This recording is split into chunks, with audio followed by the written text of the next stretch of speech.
Bonjour tout le monde, on est mercredi, il est 16h. Comme tous les mercredis depuis le début du confinement, c'est le Club Ado. Alors je vais attendre un petit peu que tout le monde se connecte et puis aujourd'hui on va parler de mes dernières lectures. Donc voilà, je sais pas si vous avez lu ces derniers temps. Euh, si vous avez lu des chouettes choses, n'hésitez pas à me le dire en commentaire, ça m'intéresse. Sinon, j'espère que je vais vous donner de chouettes idées. Euh, J'avais juste envie de dire un dernier truc avant de vous parler de mes dernières lectures. C'est que d'habitude, je suis une grosse lectrice. Je lis entre 2 et 7 romans par semaine. Ce qui veut dire qu'il y a des semaines où je lis un roman par jour. Donc, je lis comme je respire. Euh, Sauf que depuis 2 mois, j'ai manqué d'air, vraiment. J'ai vu sur les réseaux sociaux beaucoup de gens qui affichaient des piles de livres qu'ils avaient lus entre le livre, le pain qu'ils faisaient, etc. Et c'est chouette, et vraiment tant mieux pour ces personnes-là si elles ont réussi à trouver de l'évasion dans les livres et dans la boulange. Je suis super contente pour elles, vraiment. Par contre, moi, c'était pas mon cas, et j'ai l'impression qu'on a un peu moins parlé de tous ces gens qui juste se retrouvaient incapables de faire des choses. Et c'était mon cas, vraiment. Je n'ai pas réussi à lire. Il m'a fallu 2 mois pour réussir à arriver au bout d'un roman. Et pourtant, le roman était très très bien. Mais voilà, on vit tous et toutes la situation actuelle de façon différente. Et c'est pas grave. Et c'est très bien comme ça. Et l'important, c'est de réussir à trouver ce qui nous fait du bien ou ce qui nous fait le moins de mal possible. Vous vous en doutez, si aujourd'hui je vous parle des derniers livres lus, c'est que je suis passée à autre chose. Euh, j'ai recommencé à lire jeudi dernier, et depuis on ne m'arrête plus. Et donc voilà, je vais vous présenter 3 romans, et ce sont vraiment 3 romans que j'ai lus depuis jeudi dernier, ou que je suis en train de lire, parce que le troisième je ne l'ai pas encore terminé, mais comme ça je vous présente un peu de quoi il s'agit. Ce sont 3 romans dans des styles super différents, et on y va. Le premier s'appelle Hôtel Castellana. C'est un roman de Ruta Sepetys. Ruta Sepetys, je vous en ai déjà parlé, c'est elle qui a écrit Tout ce qu'ils n'ont pas pu nous prendre, c'est elle qui a écrit Le sel de nos larmes aussi. Donc, et Big Easy, comme ça on a les 3. Le quatrième, Hôtel Castellana, c'est un roman historique toujours, parce que Ruta Sepetys écrit des romans historiques qui se passent en Espagne dans les années 50, fin des années 50, début des années 60. Qu'est-ce qu'il y avait en Espagne fin des années 50, début des années 60? Il y avait la dictature de Franco. Donc on est là-dedans. On est dans un pays qui a subi une guerre civile effroyable, euh, avec beaucoup de gens qui ont dû quitter le pays pour sauver leur peau, et d'autres qui n'ont pas su quitter le pays et qui se sont fait tuer, et leur famille se retrouve à parfois devoir subir les répercussions. Alors, ce roman fait 560 pages environ. Et je l'ai lu en une journée parce que j'ai vraiment été prise dans le truc. J'ai eu l'impression que Ruta Sepetys me prenait la main et me disait allez viens, on va recommencer à lire toi et moi. Et c'est ce qui s'est passé, on a recommencé à lire elle et moi.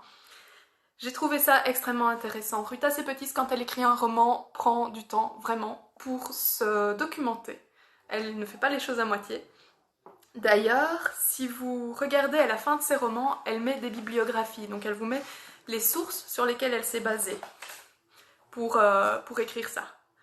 Évidemment, ça reste un roman, les personnages n'ont pas réellement existé, en tout cas une grande partie, mais les faits sur lesquels elle se base sont réels, vraiment, et c'est ça qui rend le roman hyper intéressant. Personnellement, je connaissais un peu ce qui s'est passé en Espagne dans les années 50-60, mais pas plus que ça, parce que à l'école, on ne nous l'apprend pas. À l'école, moi, on m'a dit plus ou moins qu'il y avait eu que Franco était arrivé au pouvoir. Alors j'ai eu la chance de voyager plusieurs fois en Espagne et donc j'ai vu les stigmates un peu, j'ai pu découvrir des petites choses, mais j'étais pas hyper au fait de tout ce qui se passait, de tout ce qui s'est passé. Euh, Évidemment, c'est terrible.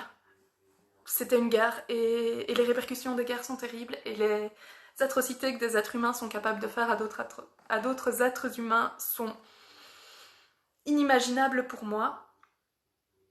Mais c'est intéressant de le savoir, je trouve. Et voilà, de quoi ça parle Hôtel Castellana. Euh, Ça parle de Daniel Matheson. Daniel Matheson, il a 18 ans et il est américain. Il vient d'arriver dans l'Hôtel Castellana, qui est le Hilton de Madrid. En tout cas, il s'appelait comme ça à cette époque-là. Donc il vient d'arriver là-bas avec ses parents. Son père est un industriel du pétrole et ils vont essayer de signer des contrats avec l'Espagne parce qu'à ce moment-là, l'Espagne se rend bien compte qu'elle est exsangue après la guerre civile, qu'elle n'a plus d'argent et qu'il faut trouver une solution. Et donc ce que Franco va faire, c'est qu'il va essayer d'attirer quelques investisseurs étrangers et quelques touristes en ne leur montrant évidemment pas toute la vérité. Donc on a Daniel Matheson qui est dans cet incroyable hôtel qui a 18 ans et qui voit ce qu'on veut bien lui montrer en fait. Il a une mère qui est espagnole mais qui n'a plus vécu en Espagne depuis très très longtemps. Et Daniel, il va faire la rencontre d'une dame qui travaille dans l'hôtel et qui est... comment elle est un peu bonne à tout faire en fait. Elle s'occupe de préparer la chambre, elle s'occupe d'amener des serviettes si Daniel a besoin ou sa famille a besoin de serviettes. Elle s'occupe... Elle est aux petits soins avec cette famille qui est très très riche et son travail c'est d'être aux petits soins avec cette famille qui est très très riche. Cette jeune femme, elle s'appelle Anna et en parallèle on va découvrir la vie d'Anna et de sa famille. Comment est-ce qu'ils vivent tous et toutes ensemble. Donc Anna, elle a un petit frère et une grande sœur. La grande sœur a un compagnon ou mari, j'avoue, je sais plus, et ils ont un bébé. Donc ça fait 5 personnes qui vivent tous ensemble dans une seule pièce dans les quartiers pauvres de Madrid. Et donc on a vraiment cette énorme différence de vie entre le luxe incroyable de l'hôtel Castellana et de l'autre côté, quand Anna remet son tablier et se change, elle doit rentrer chez elle et vivre dans quelque chose qui est un quotidien qui est vraiment vraiment vraiment différent. Alors ça va aussi parler de torero, ça va parler des orphelinats, ça va parler de quoi d'autre? Oh, de tellement de choses, vraiment. Hôtel Castellana, je vous le conseille 1000 fois, il est incroyablement bien écrit, il est haletant, c'est le genre de livre où vous avez envie de savoir en fait, vous sentez bien qu'il y a des trucs qui sont mis et vous découvrez aussi ce que c'est de vivre dans un pays où les gens sont endoctrinés, vraiment. Et Franco se basait énormément sur la religion, en disant que tous les autres pays étaient corrompus et que seule l'Espagne était le pays qui méritait. Et comment est-ce qu'il faisait? Ben, entre autres, il allait avec la religion. Et donc, il y avait, pour les femmes essentiellement, des règles à suivre qui étaient incroyables et... par exemple, une des règles qui m'a choquée, c'est qu'une femme ne peut pas se promener seule avec un homme sans chaperon. On est dans les années 60 et elle ne peut pas. Alors, en soi, je sais que ça a existé, mais ce qui m'a choquée, c'est que si cette personne se retrouvait à marcher seule avec un homme, elle risque de recevoir une carte jaune et d'être traitée de putain. Donc voilà, on en était là dans les joyeusetés. Bref, Je pourrais vous parler longtemps et mettre beaucoup d'adjectifs autour de ce roman qui m'a permis de recommencer à lire. C'est un roman historique, c'est aussi une intrigue, on découvre plein de choses et les personnages vont commencer à interagir les uns avec les autres, c'est hyper intéressant, c'est hyper bien fait. C'est un sacré pavé et je pense qu'à 12-13 ans, on risque de passer à côté de beaucoup de choses. Et l'autre chose, c'est qu'il y a une partie des dialogues, souvent des interjections, qui sont mises en espagnol. Alors c'est pas très grave, vous n'avez pas besoin de comprendre ce qu'ils disent. Et quand ils disent, au lieu de dire texan, ils disent texano. Donc il y a vraiment moyen de comprendre, mais au cas où ça vous poserait problème, sachez qu'à la fin du roman, il y a un glossaire avec chaque fois toutes les explications des mots comme I know, au non, I see, ah oui, etc. Donc voilà, c'est vrai que je me suis demandé si ça pouvait compliquer la lecture, je pense pas. Et puis au pire, il y a les explications, sinon vous passez au-dessus et c'est vraiment pas grave. Hôtel Castellana de Ruta Sepetys, gros coup de cœur, vraiment. Je vous le conseille, je ne saurais que vous le conseiller. Voilà, donc ça c'est le premier roman, c'est le roman qui m'a fait relire, je l'ai lu en...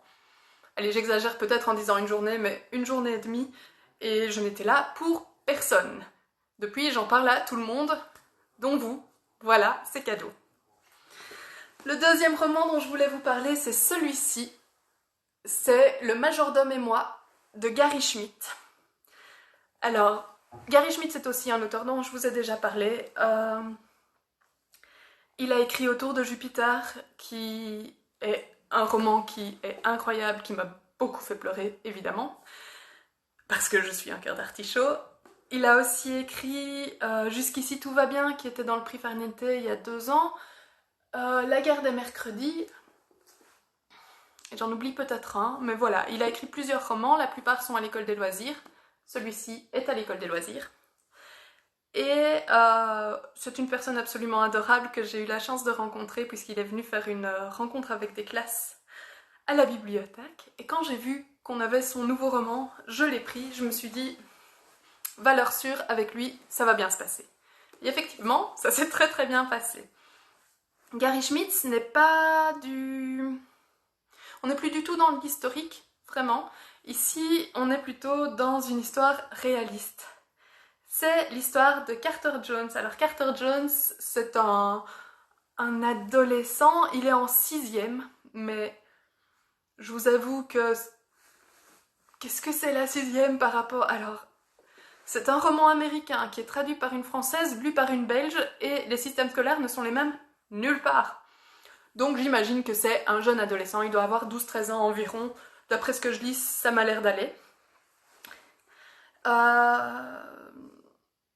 C'est la rentrée des classes et ça fonctionne pas comme il faudrait. Vraiment, ça ne fonctionne pas. Carter, il n'y a plus de lait pour ses céréales, sa maman est dépassée.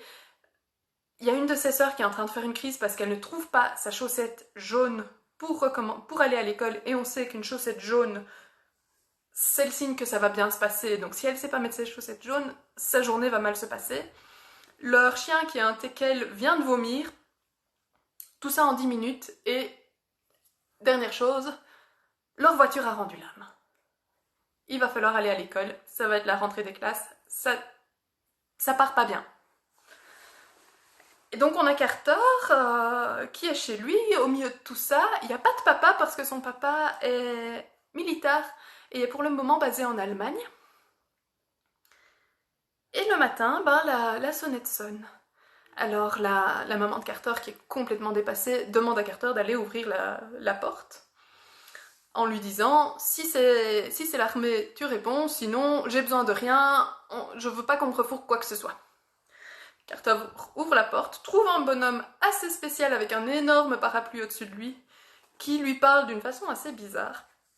Et on va se rendre compte qu'en fait c'est un majordome, et que ce majordome arrive pour être au service de la famille de Carter. Pourquoi? Parce que le grand-père de Carter vient malheureusement de décéder et que dans son testament, le grand-père de Carter disait « Ok, je vous donne... mon super majordome sera à votre aide et à votre service. » Et il avait laissé l'argent pour que cette personne soit payée. Donc au début, l'ambiance entre eux va un peu être bizarre, parce que déjà, d'où il sort, qu'est-ce qu'il veut, c'est un Anglais qui se moque des façons de parler des Américains à peu près tout le temps. Ce majordome n'a jamais mangé de pizza avant le roman. Vous vous rendez compte? C'est terrible. Il n'avait jamais mangé de pizza. Il va devoir manger de la pizza, ça va pas bien se passer. Il va faire du gruau d'avoine alors que en mettant de la cannelle et des cerises séchées, je pense. Alors que d'habitude, les enfants mangent des Kellogg's très très sucrés. Il va obliger Carter à sortir le chien de temps en temps. Et il va essayer de remettre un peu la famille, de remettre des règles. Il va essayer de les aider au mieux. Et aussi, il va pousser Carter petit à petit à jouer au sport préféré de ce majordome. Et le sport préféré du majordome, qu'est-ce que c'est? J'ai un trou. Ah, c'est le cricket. Voilà, pardon. Donc il va jouer, il va apprendre et il va essayer de créer une équipe de cricket. C'est loufoque, c'est drôle, et en même temps, on aborde pas mal de sujets qui peuvent être hyper compliqués et qui sont extrêmement... qui arrivent de façon discrète dans le livre, et on découvre pas mal de choses sur Carter, sur sa famille, sur comment ils vivent des événements. Et ce monsieur, ce majordome, va être d'une aide incroyable pour la famille. Et je vous laisse en découvrir plus, mais je vous le conseille 1000 fois parce que c'est drôle, c'est tendre et c'est plus intelligent qu'il n'y paraît. Voilà. Donc c'est Le majordome et moi de Gary Deschmidt à l'école des loisirs. Foncez, foncez le prendre. Et vous comprendrez en lisant chaque dessin de cette couverture. Vous comprendrez pourquoi chaque dessin est là. C'est drôle. Vraiment, c'est un super moment qu'on passe. Et voilà. Donc ça, ce sont les 2 romans que j'ai lus cette semaine. Je vais vous en présenter un troisième, mais le roman, je ne l'ai pas terminé. C'est Extincta, j'imagine, de Victor Dixon. Victor Dixon, il a entre autres écrit Phobos. C'est une sacrée brique. Et je suis pas très très loin, vous voyez. Mais j'avais quand même envie de vous en parler parce que comme ça, j'ai vraiment 3 romans hyper différents dans des univers qui sont complètement différents. On a commencé avec fin des années 50, début des années 60, Hôtel Castellana de Ruta Sepetys. Ensuite, Le majordome et moi, c'est une histoire actuelle, c'est aujourd'hui que ça se passe. Et celui-ci, dans le futur. On est sur une terre exsangue. Elle est morte. La couche d'ozone n'est plus là pour protéger les gens, donc les gens doivent toujours se déplacer avec des voiles et des tissus partout sur eux, sinon ils sont tout de suite brûlés. Il n'y a plus d'animaux. La plupart des gens mangent des algues, et on est en tout cas dans la partie dans laquelle je me trouve, mais je ne sais pas si on va trouver d'autres, ça j'en sais rien, mais pour le moment, on est avec une colonie qui vit au niveau du pôle Nord. Les gens se sont réfugiés là-bas quand ailleurs le soleil était beaucoup beaucoup trop fort. Le pôle Nord n'a plus de glace évidemment, et les gens vivent avec sous des espèces de castes. Il y a des gens qui ramassent les algues et qui sont vraiment, vraiment des servants en fait. Ils passent leur journée à ramasser des algues et les algues vont vraiment servir à tout. Ensuite, ces gens-là sont surveillés par d'autres personnes qui ont aussi un rôle un peu plus haut. Et puis, Enfin voilà, il y a différentes castes et dans le roman, il est dit que ces castes reprennent un peu la pyramide alimentaire. Et donc tout au-dessus, il y a une famille royale. Tous les gens ont des noms d'animaux. Alors c'est très rigolo, ce sont les noms en latin, mais ce sont des noms d'animaux, c'est assez drôle. Et, on commence le roman en sachant que la Terre va mourir bientôt. Donc le premier chapitre, ici, chapitre 1, 255 heures avant l'extinction. Et voilà, on est là-dedans. On est dans de la science-fiction, dans un roman d'anticipation, qui est vraiment très très intéressant et très très chouette. J'en suis nulle part. Je ne vais pas encore savoir vous dire grand chose. J'ai lu 50 pages sur un roman qui en fait 595. J'ai pas encore beaucoup d'informations, mais pour le moment, sincèrement, ce matin, j'ai hésité à travailler. Je me suis dit que je pourrais bien prendre une pause pour lire et pour pouvoir vous en parler plus. Et quand j'ai envie de m'arrêter de travailler pour lire, c'est souvent bon signe, c'est que le roman me plaît beaucoup, sinon je le laisse là et c'est pas grave. Donc voilà, on est dans un style vraiment différent. Ce que j'aime beaucoup aussi, c'est qu'il y a plusieurs cartes. Hop.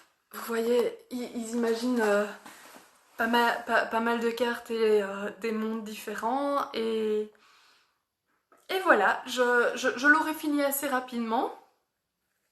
Mais je voulais déjà vous en parler. Comme ça, je vous parle de 3 romans qui se passent à des moments différents, mais qui sont aussi dans des styles totalement différents. Et j'espère que ça vous a plu. Allez, pendant que vous réfléchissez au thème que vous voudriez qu'on aborde dans les lives, je vous remontre les 3 romans dont j'ai parlé. Donc le premier dont j'ai parlé, c'est Hotel Castellana. Ça se passe en Espagne dans les années 50-60, sous le régime franquiste. C'est un roman historique. Ensuite, Le majordome et moi de Gary Schmidt. C'est, à l'heure d'aujourd'hui, c'est l'histoire d'un majordome qui va arriver de façon assez inattendue au service d'une famille et on va découvrir cette famille petit à petit. C'est drôle, c'est tendre, c'est incroyable. Et après le réaliste, aujourd'hui, nous avons Extincta de Victor Dixon. Et là, on est dans un roman d'anticipation. On est à 250 heures de la fin de vie de la Terre. Et donc c'est de l'anticipation de la science-fiction. Donc 3 thèmes hyper différents, mais j'espère que ces 3 lectures vous plairont. A priori, vous n'avez pas trop d'idées pour les lives, c'est pas grave. Si vous avez des idées, vous n'hésitez pas à venir les mettre en commentaire, à discuter avec nous. On est là pour ça, on a une page Facebook, on a une page Instagram, on a un site, on répond aux mails aussi, donc contactez-nous. On est là pour ça. Portez-vous bien, bonne fin de journée, à très bientôt.